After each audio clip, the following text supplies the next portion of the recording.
Hey guys, alright, so we're in the gym, and the reason we're here is because I am going to answer a question that I received a few weeks ago from one of our members. He said, Aaron, I never see any of the exercises like deadlifts or incline bench press in any of the weekly workouts. What's the deal? Do you not believe in deadlifts, and why aren't they in there? It's a great question. Do I believe in deadlifts? Yes, they are a real exercise with real benefit, but they also come with an elevated degree of risk. You've got to be really careful when doing or performing a deadlift, or else you do run the risk of actually injuring your lower back or hurting yourself. But they are an incredibly effective power move.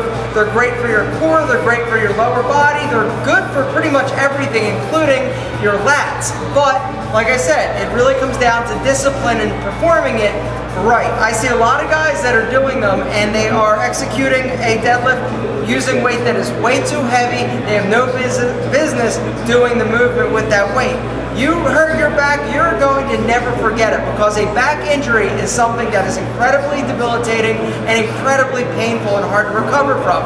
And me, as I get older, because I'm not a professional athlete, I'm not a professional bodybuilder, and even with bodybuilding I didn't do them. There are other ways to develop your erector muscles, which are actually your lower back, and there are other ways to skin this cat.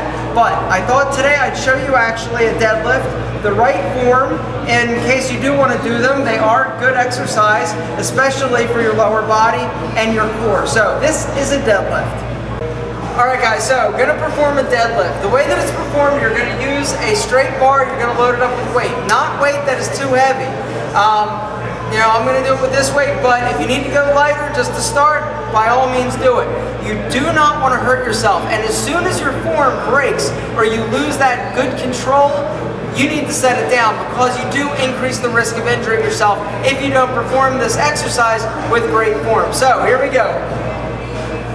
Feet about shoulder width apart, hands right outside of your leg. Butt down nice and low, chest up, and stand up. Touch, and go.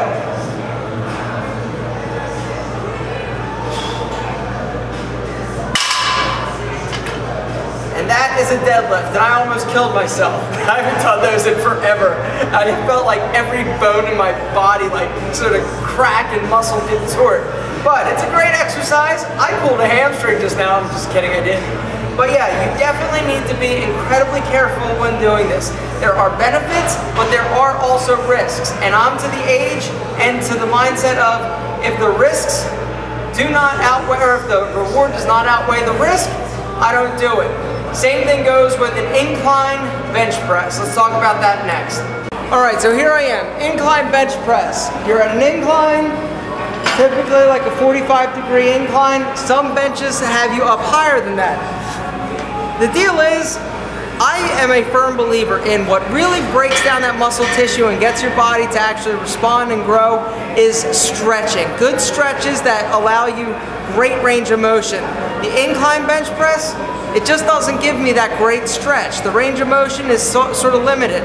It's also the reason I don't do decline. Your range of motion is so small, you're not getting a great stretch. Also, the incline puts a tremendous amount of pressure and strain on your shoulder joint. And as I get older, just like with deadlifts, the benefit really isn't there for me to actually put my body at risk. Because take it from me, you hurt yourself, the older you get, the longer you're out. And for me, it's about a lifestyle, it's about being healthy. Do I want to look good? Yeah, I want to stay in great shape, but there's a way to do it and be smart about it. The incline bench press, I know a lot of guys do it. They're like, oh, it's the only way to build an upper chest. Really? I never do it, and I've got a huge upper chest. Actually, I say that. Modest much? Alpha? No, but seriously, upper chest, you don't need incline. Your chest is one muscle. When it contracts, it contracts. You can't just work a part of it. It's one solid muscle, as opposed to like your abdominals that are a series of muscles. Chest, one muscle. If it contracts at the top, it's contracting at the bottom. So, work that muscle, stretch it, don't put your shoulders at risk. Now, if you love incline bench, do incline bench all day long. Just be careful, because you can really strain your bicep tendon. A lot of times, when guys have shoulder issues, they think it's their shoulder, it's actually your bicep tendon. what happens is your bicep inserts into this little groove up in your shoulder, and through being out wide, doing exercises like this, straining puts a great deal of strain, and that little tendon will slip outside of that groove, causing rubbing, friction, and ultimately pain. So if you have shoulder injuries and shoulder pain, chances are it's your bicep tendon, and it's caused by bench press and incline a lot of times. So once again, do it if you love it, but for me, it's about being safe. It's about the longevity of my fitness career.